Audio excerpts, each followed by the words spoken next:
जय जन दर्शकों, आज के हमारे इस नए अंक में आपका हार्दिक स्वागत और अभिनंदन।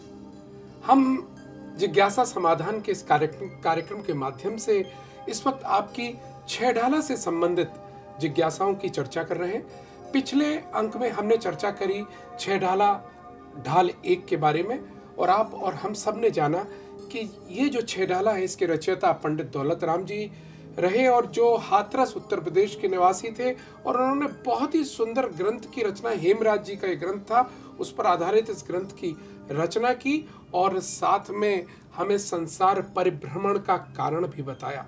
उन्होंने हमें निगोद का, स्थावर का, त्रस पर्याय का और नरक के सब दुखों का वर्णन किया, जो हमने और आपने बड़े चाव से सुना और उस जिज्ञासाओं के बारे में जाना।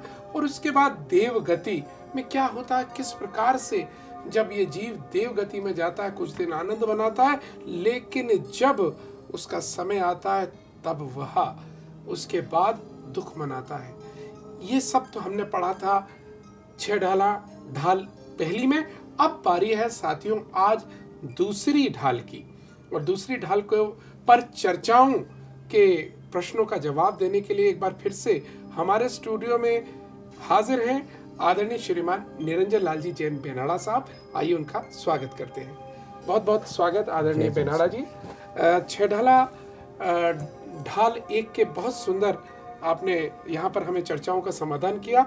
उसी के अनुसार साथियों हम धन्यवाद आपको भी देना चाहेंगे कि दूसरी ढाल से भी आपके बहुत सारे प्रश्न हमारे पास इंतजार कर रहे हैं, और हम प्रयास करते हैं कि सीधे आपके प्रश्नों की चर्चा करें। आदरणीय बेनाड़ा जी, जिससे पहले मैं पहला प्रश्न लूं, संक्षिप्त में दूसरी ढाल किस विषय को लेती है?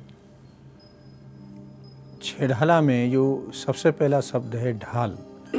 ढाल जैसे तलवार के बार को रोकने के लिए जी और हमारी अपनी सुरक्षा के लिए होती है, ठीक इसी तरह इन ढालों में कर्मों के बार को रोकने के लिए और अपनी सुरक्षा के साथ अपने सुख को वृद्धि के लिए ये ढालों की रचना की गई है।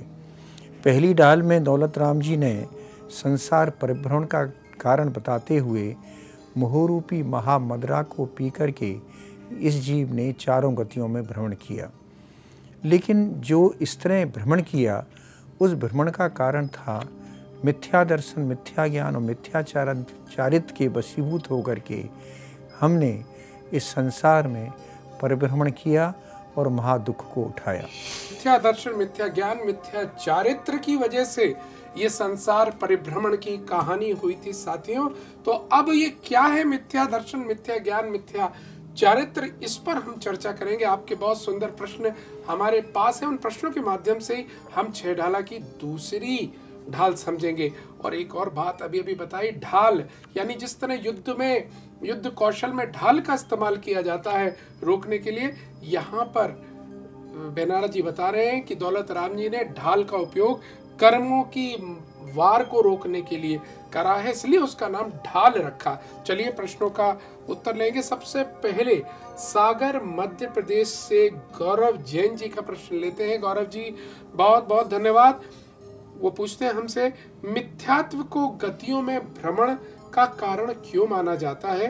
क्या इसके अलावा भी गतियों में भटकने का अन्य कोई कारण है क्या? तो मिथ्यात्व को भ्रमण करने का कारण इसलिए बताया गया कि मिथ्यात्व विपरीतता को लिए हुए हमारी धारणा वाला होता है, और वो विपरीत धारणा हमें अपने आप को समझने में बाधा पैदा करती है, और हम संसार के अन्य कामों में ही आनंद मनाते हैं। और उस आनंद मनाने के कारण हमारा जो विपरीत सिद्धांत होता है तत्वों के बारे में, उसके ही कारण से हमें संसार भ्रमण करना पड़ता है।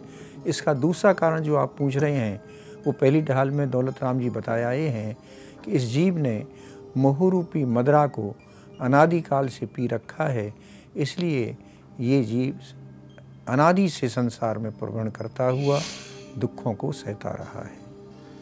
गौरव जैन जी, आपके शंका का यहाँ पर समाधान हुआ। जिज्ञासा समाधान के माध्यम से विपरीत धारणा के कारण मिथ्यात्व होता, और आपने ये भी पूछा क्या इसके अलावा भी गतियों में भटकने का कोई अन्य कारण है? तो जवाब हमें यहाँ पर मिल गया। पहली ढाल में हमें मिल चुका है कि मोह रूपी मदिरा ये जो मोहिनी कर्म हमारा है ये सबसे ज़्यादा ये मिथ्यात्व में भटकाने वाला है। तो ये आपके प्रश्न का उत्तर है। चलिए दूसरा प्रश्न हम सीधे चलते हैं राजस्थान, और राजस्थान के बागी दोड़ा के धनपाल मेहता साहब हमसे पूछना चाह रहे हैं कि मिथ्यात्व कितने प्रकार का होता है तथा इससे क्या हानियां हैं। बड़ा सुंदर सा प्रश्न है इनका।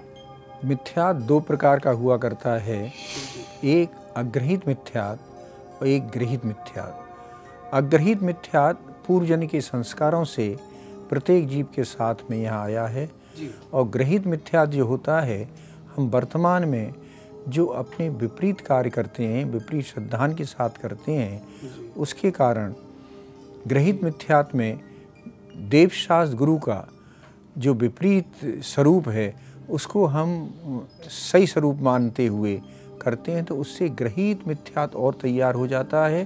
और वो गृहीत मिथ्यात करता क्या है कि पूर्व के अग्रहित मिथ्यात को और मजबूत बना देता है। इसलिए हमें गृहीत मिथ्यात से बचने के लिए आगे हम चर्चा करेंगे। तो मिथ्यात दो प्रकार का है, एक अग्रहित जो पूर्वजन्म के संस्कारों से हमें प्राप्त हुआ है, एक गृहीत जो हम कुकुर कुदेव कुधर्म आदि के सेवन से नए गृहीत मिथ्यात को तैयार करते हैं, जिससे कि पुराना अग्रहित मिथ्यात और मजबूत हो जाता है और हमारा इस तरह संसार पर भ्रमण चलता ही रहता है, रुकावट नहीं आ पाती है। मिथ्यात्व के दो भेद बताए गए हमको, अग्रहित और गृहीत। और मैं थोड़ा सा पूछना चाहूँगा, अग्रहित को जनरल लैंग्वेज में हम कैसे समझा सकते हैं अपने दर्शकों? अग्रहित का मतलब ये है जो इस जन्म में हमने नहीं बनाया है, जी बिल्कुल, ग्रहण नहीं किया है, वो है अग्रहित। जैसे कुछ एग्जाम्पल हम ले सकेंगे सर? हाँ, जैसे कि हम जन्म से ही अपनी धारणा ऐसी बनाए रखते हैं कि मैं शरीर हूँ, मैं मकान हूँ, मेरे स्त्री पुत्र आदि हैं, ये सब अग्रहित के संस्कार हैं।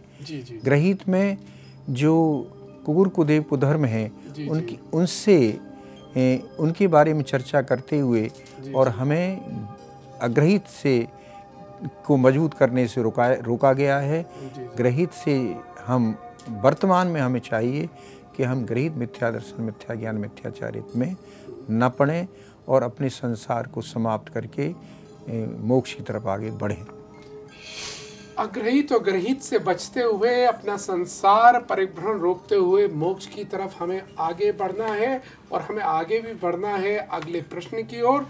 जब जिससे पहले अगला प्रश्न पूछूं, समय की घड़ी टिक टिक टिक टिक करते हुए कह रही है कि ब्रेक का समय हो गया है। तो साथियों आप अपनी जगह बने रहिए, क्योंकि जो अगला प्रश्न हम लेंगे वो गृहीत और अग्रहित मिथ्यात्व का स्वरूप पूछेंगे। लेकिन बने रहिए, छोटे से ब्रेक के बाद फिर से मिलते हैं।